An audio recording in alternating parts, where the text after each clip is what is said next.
Hello, everyone. I'm back. So I have a wonderful guest. I have Nikki DeLoach. Hello. Hi, thank you for having me. Sure. I'm really excited that you're on. I am a huge fan. So every time I talk about the fans, I'm going to say we because I'm including myself in that. That is And very kind. before we even get started, this is just something that's a little funny to me that I was thinking about. So you have many followers, and it's because you're talented. You're talented. You are. I know. I know you're Thank sitting there. you. You're very talented, but you're also like this really genuine and kind human. Like on your Instagram lives, like sometimes I watch and I'm crying there with you. And you have all these amazing, we are all your followers. You have like 170,000 whatever followers. Like you have so many fans. And I was thinking to myself, Andrew Walker has a name. There's a name for his followers, and they call themselves Walkies. And Tyler Hines has like Heinies, The which I Heinies. right. And Kevin McGarry has McGarry's. And I'm like, wait a minute, why don't any of the females have names? Like their followers have some names. We have to throw that out there in the universe and let's see if someone could come up with like a good name for being your fan. I think that would be cool. That is such a good point. I Well, know. first of all, thank you. That's so You're flattering. welcome. You're And welcome. it's such a good point. All the boys have like their Hmm. nicknames. Yes. We should sit down and come up with nicknames for all of our favorite Yes. Hallmark ladies. We should. We should. That's something Yeah. I was just thinking, I don't know. I was thinking about this the other day and I'm like, wait a minute. I was doing my research trying to see, and I'm like, I don't see it anywhere, but that's okay. Maybe we're going to start something. Oh, So, let's start it. I love to start stuff. What about you? I just do love I it. do? Oh, yeah. I love it. All right. So we have this wonderful movie that's coming up on Sunday. I'm very excited. Yeah. And I was just thinking to myself, and I'm sure you've been asked this question millions of times, but we want to hear it. How the whole project even get started? Like, how did it come to like fruition? This one was Andrew and I like to say it was kind of just this like beautiful gift that was just like, Right. you know, offered to us. I don't know if a lot of people know, I develop a lot for Hallmark and I Mhm. now write for Hallmark. So I usually, a lot of the stuff that I'm starting to do is stuff that ideas that I've pitched and sold and developed. And this was one of those beautiful gifts where I didn't have to develop anything. It was just, Good. given to the both of us. And via one of my favorite executives at Hallmark.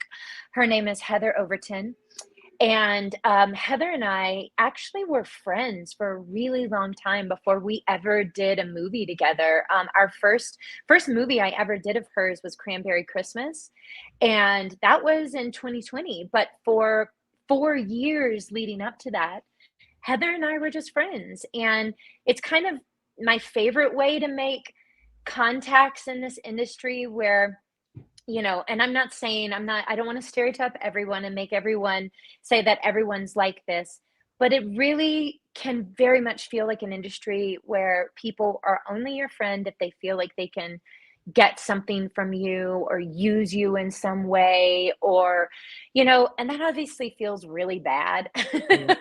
Yeah. So for me, I kind of have always been more of a person who I like to, if I have an organic, like really natural connection with someone, um, I just want to be friends and I want to get to know them. And then if work comes out of that, then that's even more awesome because then I get to work with a friend, right? Mhm. Yes. My writing and producing partner, we met in at Warner Laughlin Studios, which is an acting studio. I was actually her teacher when she first started at the studio, and then she quickly surpassed me and became one of the best teachers at the studio. She's incredible. Megan McNulty is her name, and we were in the master class together. By the way, also with Ashley Williams, who that's Love where I met her. Ashley 12 years ago. Oh, So wow. Ashley and Megan and I have known each other forever, and have been besties forever. And Megan, about 5 years ago, a project came to her and she was like, "Do you want to work with me on this?" And so we were friends first and then we started working together. And it's just a really nice way to connect and do business in an industry that often feels like you are just a product that is being sold and nobody really cares about you as a human. Mhm. So getting to work with Heather has just been a dream.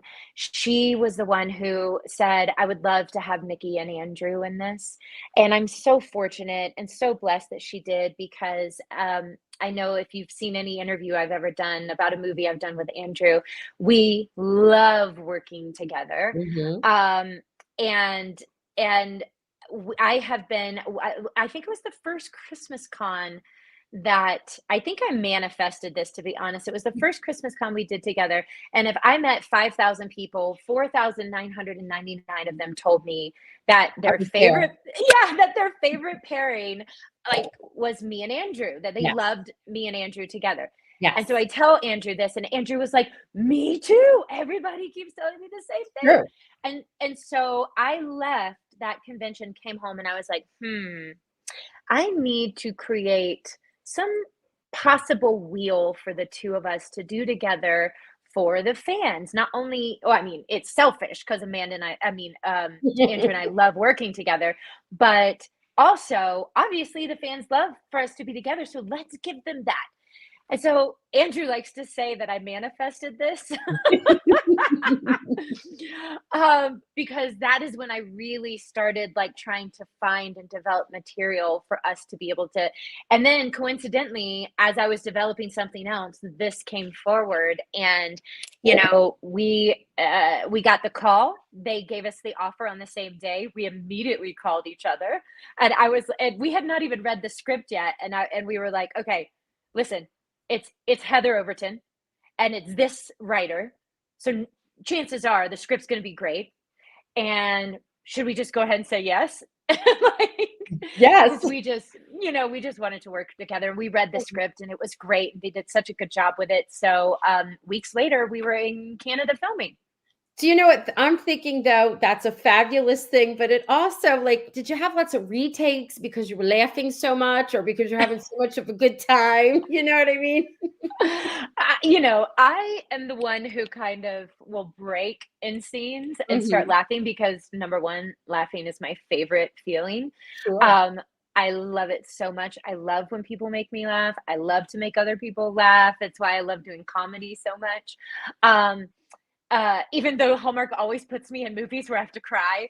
I know. They do, and you make us cry. Which is totally fine. I'll go wherever they want me to go. But I really love laughing. So yes, we would have to do a few takes extra because Nikki DeLoach was not being professional and laughing. That's okay. We also, I have to tell you, in these days where you have these 16, 17-hour days, Yes. sometimes um, it is needed not just for the actors, but for the whole crew. Mhm. Everybody needs a laugh break. Everybody needs, somebody to fall in their face, so to speak, so that we Sure. all can just have that release, and have like those happy like chemicals just rush through our body so that we Endorphin, can reset and and then then continue forward with our day. So I always feel like when I do that, it's just truly a gift for everyone. that's okay. I'm sure. I mean, I love it. It makes for great storytelling too when you're going to promote, right? Besides all That's the true. stuff that's happening. We love hearing that because you're like real to us. You know what I mean? We feel like we're there with you, even though we weren't there. I'm wondering, you and Andrew, this is what fourth movie together, right? I 4.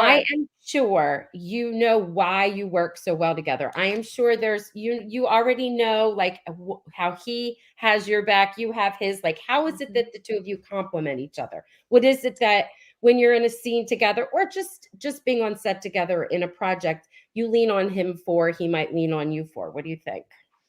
Well, there are a multitude of ways that I think make Andrew and I a really good pair, Mhm. professionally and also personally. So personally, the first movie we did together, we were new parents Oh. when we did A Dream of Christmas. So we were Mhm. a new parents together.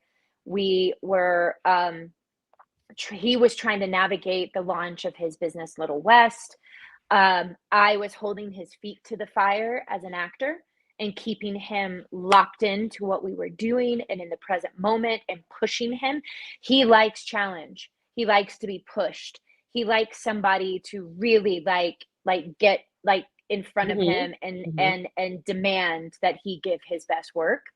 And like it or not, I'm a person that does that. It's okay. That's I good. demand it. I demand it from myself because I respect the audience. It's your time that you're giving to us. It's 90 minutes or 2 hours of your life that you're giving to us, and I take that very seriously. Mm. I want to give you my best. I want to, and I've always been a person that wants to give my best just by nature. That's how I was as a kid. It's how I am as an adult.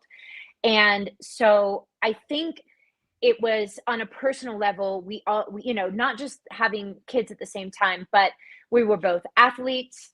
We take care of our bodies. We're both into health, what we eat. We both have a very similar life mindset. Mhm. We also work really similarly on set, where, you know, in my opinion, you walk on a set and you introduce yourself to everyone, every single person. I don't care what your job is. I don't care if you do craft services or you're just a PA that's there for a day, or you're the director or the executive producer, or you're there for the network. I don't care what your job is. The magic of making movies and television is that everybody's job matters, It's a and team you effort. can't do it. Is a team effort. Mhm. You can't lose. Everybody has to work together to make this thing happen, and no one, and I do mean this, no one is more important than anyone else. And Andrew has that same mindset and Mhm. that same philosophy when he comes to set, and he treats everyone with respect and kindness. And I noticed that in the first movie that we worked together, and it made me respect him right out of the gate because that's really important to me. So professionally, we work in a very similar way. And personally, we're also similar in that way. And then there's the stuff that you can't explain, right? There's Right. that spark, that That chemistry that just magic. happens, that Mhm. magic that just happens, and you can't explain it. You can't force it to be that way. It just is. Right, And right. so I think, not I think, I know that Andrew and I had that. We have had that from day one, and it's Mhm. been consistently there. Another story I will tell you, I was wrapping up Cranberry Christmas in Vancouver. This was in 2020. And I was already in Canada. I had already done my 2-week quarantine because we were in COVID. Mhm. And there was another movie that was going for the fall. And they had said, hey, when this wraps, can you be in Winnipeg 2 days later to do this movie? Well, normally when I prep one of these movies, I prep. I will spend 30 hours more prepping these movies. I Mhm. will work with my acting coach. I like pour through the script. I like to memorize most of what I'm doing Mhm. ahead of time, because when I get to set, I want to play. I don't want to be learning lines. I want to Mhm. play. I want to be present. I want to be there. This was not ideal for how I like to prep something 2 days, right? And then we start shooting. And I knew that I needed to have, they had not cast their guy. And I knew that I was going to need somebody that was just like, the magic was just going to be there. It was Oh, just okay. gonna be there. We weren't gonna have to force anything. If I didn't quite have my grounding or my bearings with the Mhm. scene, I knew I would be able to lean on that other person and Right, we right, would right. figure it out together. So I said to the producer, I said, "Well, what about Andrew Walker?" And that was Sweet Autumn. And Oh, I love so that. that's the trust that we have. Like, I know that he's gonna have my back in a scene, Mhm. and he knows that I am going to challenge him and I'm going to keep him on his toes. And I think that just by the nature of that, we really love working together and we just get along so well. And I love his wife and he loves my husband. He's a fabulous father. Like, we also have family. So at the end of the day, it's just like, we very much respect our lives that we have with our families. Um, so I just think for all of those reasons, we really have um, made this great match. It works. You get each other. I mean, and it shows apparently. Look, we're moving on to 4. And 4, wait a minute. This has the possibility to be way more than 4 because I it's know. a series. I'm so excited. You know what I love?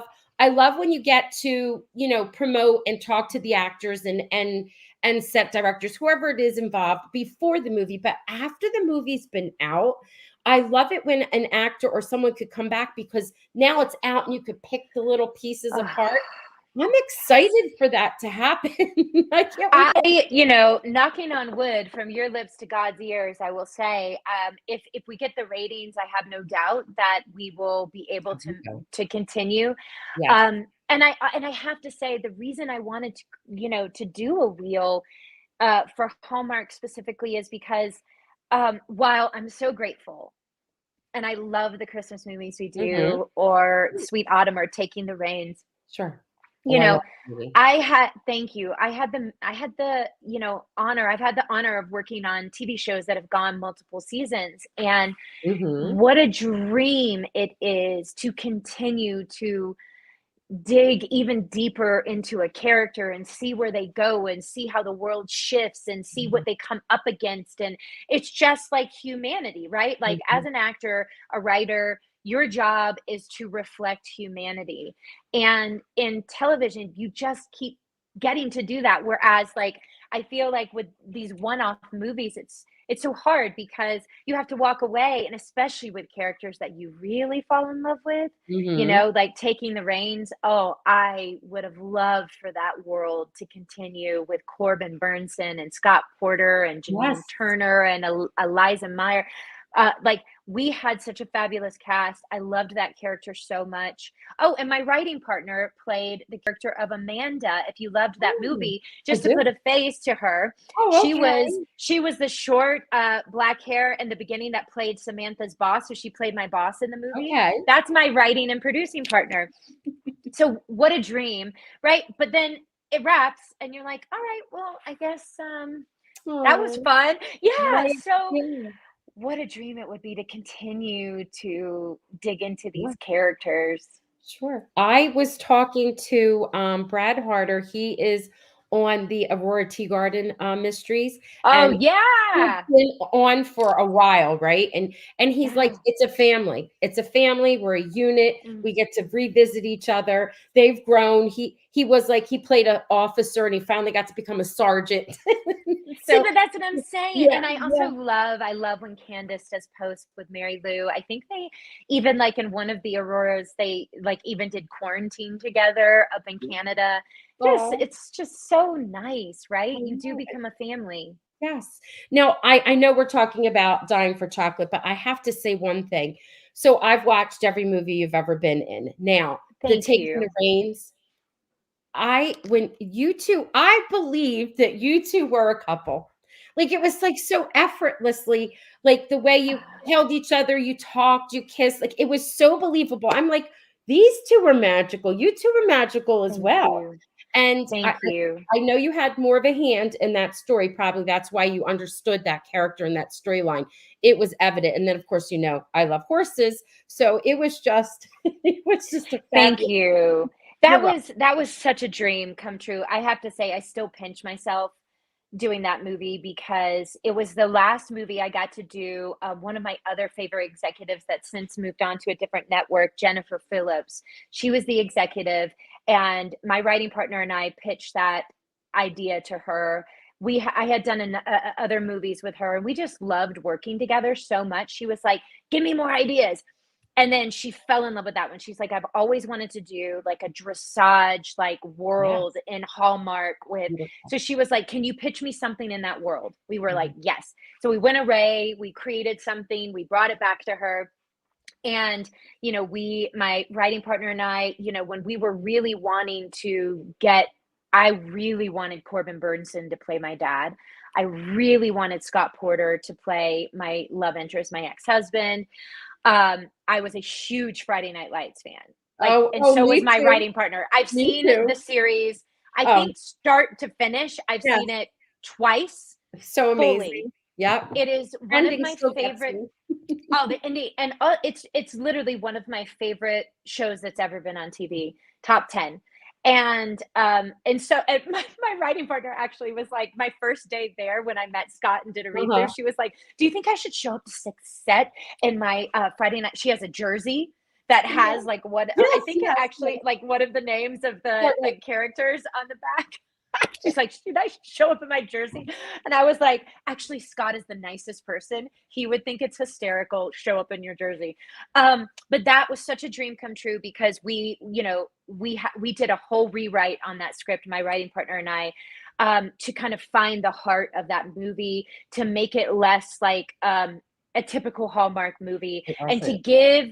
give Corbin Burnson and Scott Porter more to chew on as actors. So we took some stuff away from.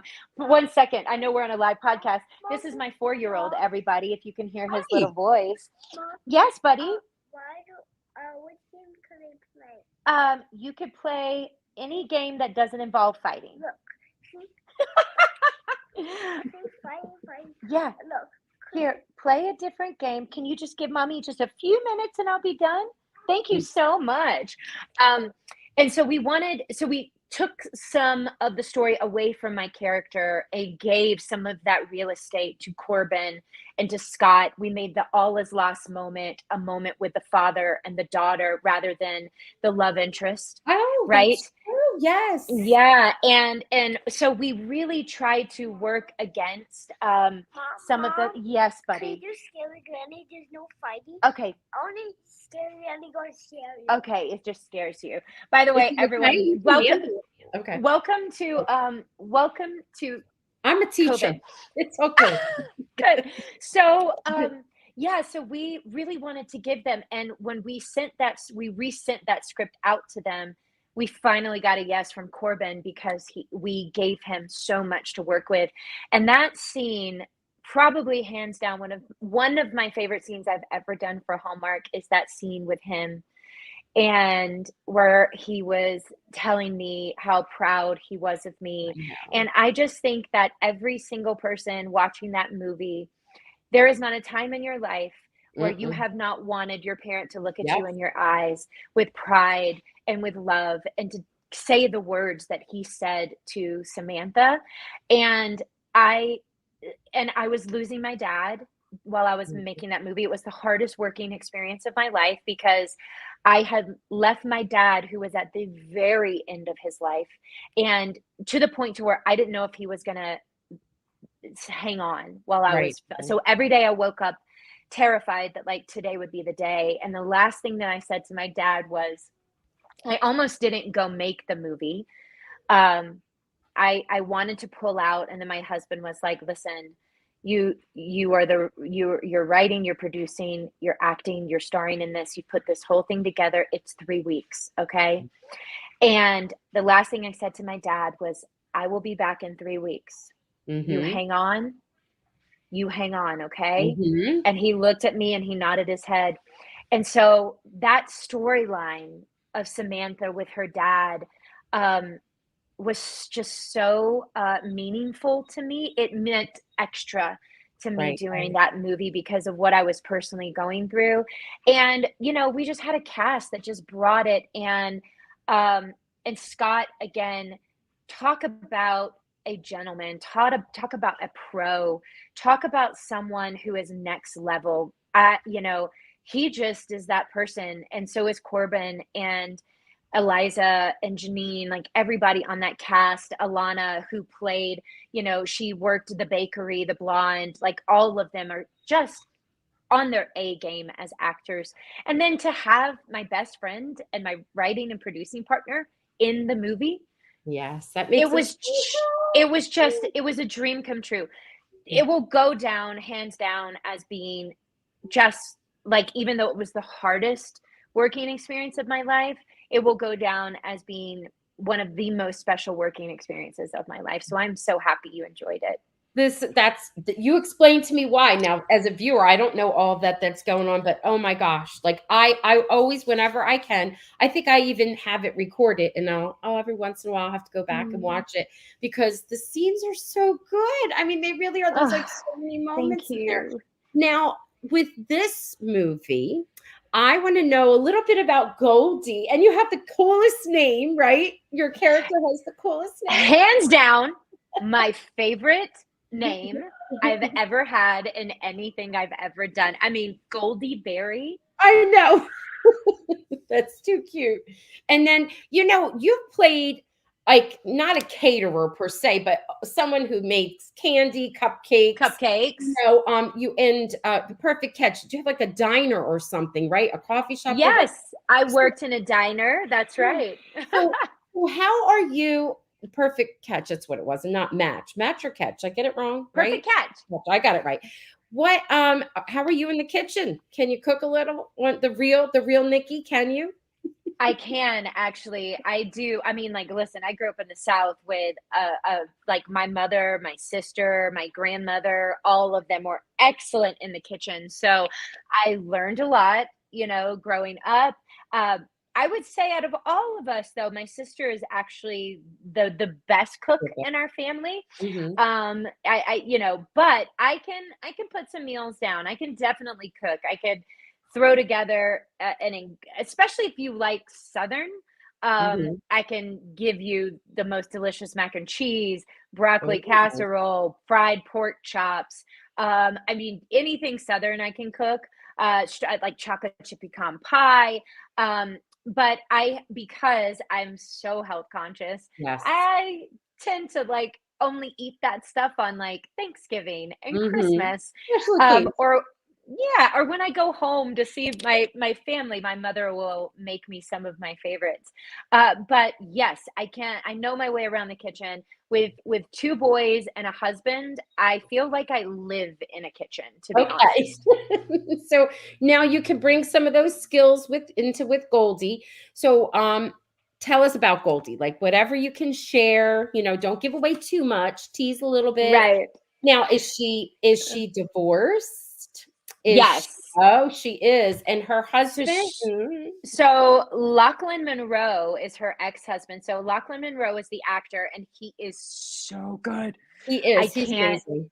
I cannot believe that we got him for this. When he stepped on set, I was like, what? We have Lachlan Monroe? Are you kidding me? I think he's on like 3 other shows right now. He's amazing. What a dream. And so he plays my ex-husband. So that's really fun to be able. One of my favorite scenes in the movie is actually with him. We have this like scene, and the one thing I will say, I'm going to jump to this and then I'll jump back to Goldie. Sure. In this movie, the one thing the executive said is like, these are 2 adults. These are adults, right? Like in the world of Hallmark, sometimes we kind of suspend that, because ideally in the real world, right, you're not going to have your first kiss 20 dates in, right, at the very end of the movie.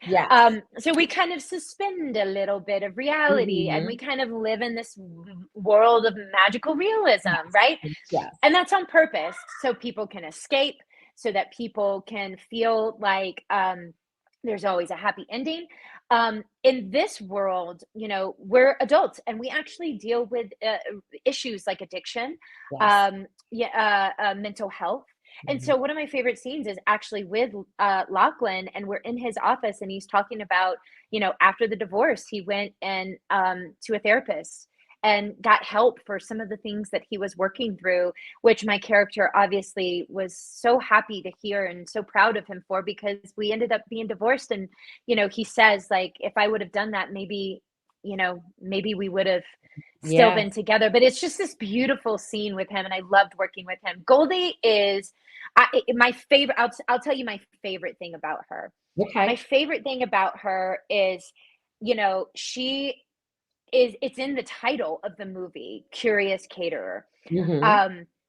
I believe curiosity is this lost character trait. It is an art that is lost in our society. I actually was reading something where professors were saying, like, one of the hardest things that they're up against with their students now is the fact that they don't want to think about what the answer may be. They just want to be told the answer. And there are theories on that, where that we live in a world of social media. We live in a world of 24-hour news. We live in this world where, like, you're constantly being told what to think, why to think it, what to wear, why you should wear it, what to eat, and why everything we are told. It's the information age. We are given so much information, and there is such blessings in that, right? And then, but the side effect of that, the consequence, is that we have stopped thinking for ourselves. We have stopped hearing something on the news and going, you know what? I don't know. Let me investigate that to see Right. if it's true or not true. Right. Or I don't like I'm curious about that. Asking somebody else who has a difference than you, like maybe they're different than you, whether it's religious beliefs or political beliefs or whatever it may be. Instead of saying you're wrong and I'm right, I was just saying, taking that extra step and going, oh, that's really interesting that you feel that way. I've never thought about that before. What makes you feel that way, right? Just taking it that next step to get curious about people, to get curious about things. Mhm. And so for me in my life, that is a big thing that I teach my children. That is a big thing that I'm constantly working with in myself. And here's this character that I was gifted, that her whole thing is just being curious. But her curiosity makes her beloved in the community because she lacks judgment towards people. She is open. She's the person everyone goes to tell their secrets because she keeps them. She Oh. doesn't gossip. She doesn't, she doesn't do any of those things because really and truly there's this tenderness that she has with the people in her life, a Mhm. respect that she has. And so she's really this perfect character to be, we call her the citizen detective. She's really a perfect character to be a citizen detective, not only because of her curiosity, but because of her trustworthiness. Um, and the fact that everybody tells her all the tidbits of their lives. And so those are my favorite things about her. And, I think everybody could strive to be a little bit more like Goldie in their lives. We're gonna fall in love with her. Now I'm thinking I about hope. Tom Schultz. Here he comes, Mr. Is he a sheriff or detective? What is he in? He's a He's a detective. detective. He's from San Francisco. He's He jaded. actually No. He's jaded because he was in a big city. He actually left because of all the crime that was happening in San Francisco. And he also left because he was married to a woman from the same town that I live in, that Mhm. Goldie lives in. So he came, they were struggling in their marriage. And so he thought, well, maybe if you move back home and we move there and we do this, I could use a change too, then we could save our marriage. And they weren't able to save their marriage. So he comes with a lot of baggage. And I think that, for that you said the walkies, is it Yes. the walkies? Yes. I think the walkies are going to be over the moon with this movie because Oh, they are going to see Andrew in a way that they've never seen him. I love I it. still kind of Goldie still lives in that Hallmark world of Mhm. the kindness and, Sure, all sure. heart and all tenderness. But he really gets to like dig deep and show a lot of layers that he's never been Mhm. able to show in a Hallmark movie. He's rough around the edges. He's got a bite to him. And we did not soften that. Like, even when the Good. producer would come up and say, hey, could you give us the take? And Andrew would look at me and I would say, I have your back. And he would go, no, no, I'm not going to soften who this is. Like, this is who this guy is. This is who he is on the page. This is Mhm. who he is in the book, and I'm going to bring him. And Good. by the way, the reason we are able to do that, I will say, is because I feel like all the movies that we have done with Hallmark, we've earned the audience's trust. That, Yes. like, and also Andrew, even if he was playing a serial killer, he still would be the most likable serial killer in the whole entire world. I mean, I like, if he was a Mhm. puppy, I would call him a golden retriever puppy. He's like the Okay. happiest, most lovable, like, human. And so he's still likable, right? But he's really did not sacrifice anything in his character, and he really brought it, and I'm really proud of him. And I think the audience is gonna really love him in this. it's perfect because the two of you are opposites. So you're absolutely going to be clashing and attracting. Clashing and attracting for 94 minutes. I cannot wait. Now, I saw some interesting behind the scenes pics or photos that were shared, and it was like about the setting. And you have some like night shoots and you're outside. Lots. Where did this take, like where was this filmed? It was filmed in Vancouver, Okay. and Like we had a lot of night stuff in this movie, which meant, Friday or getting home Saturday mornings at Mhm. like 6 a.m. for me Oh, wow. after working. Yeah, and then Sure. having to turn it around and get picked up on Monday morning at like 5 a.m. Right, right. So weekends were like 24 hours, but it was worth it. It was so worth it. Because really everything we wanted to do, we wanted to try and do something a little different. We wanted the music to be different. We wanted Mhm. the feeling of the movie. We wanted it to look more like a feature film. You And we were did. so lucky to have the director, Tony, who has DP'd like 100 Hallmark movies. He's been the Mhm. director of photography for so many. This was his first chance at directing, and he really gave it everything that he had in him. He did these really cool shots. I don't like, as an actor, one of my biggest pet peeves is when a director for every single scene is like, Mhm. you stand here, camera here, and just have two actors talking at each other. It's boring. Mhm. It's not real. That's not how we live life. Like, every Mhm. once in a while, yes, we sit down at a meal and we look at each other and we talk. But Mhm. for the most part, we're doing something in scenes. Sure. We're walking, we're moving around, we are cooking, we are looking at stuff. We're always in acting, we call it the primary secondary focus, right? We have a secondary focus of doing something. Mhm. And so coming into this, I was able to have a long conversation with the director, and we just had the same mindset. Let's keep that camera moving and keep the movie moving as much as possible until those Mhm. moments where we have to like plant ourselves in an intense moment or in a heartfelt scene, where we're standing right in front of each other and we earn those breaths in a movie, Mhm. Yes. right? But let's keep this thing moving.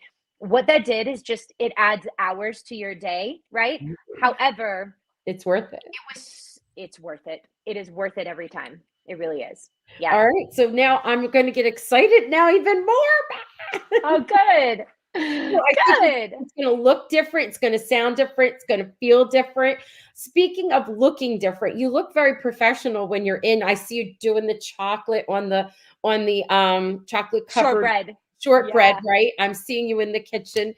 And I thought, wow, at first I actually think you were wearing it in an interview that Hallmark was doing. I was like, oh, that's a cool blouse that you had on. Then I realized it's your catering jacket.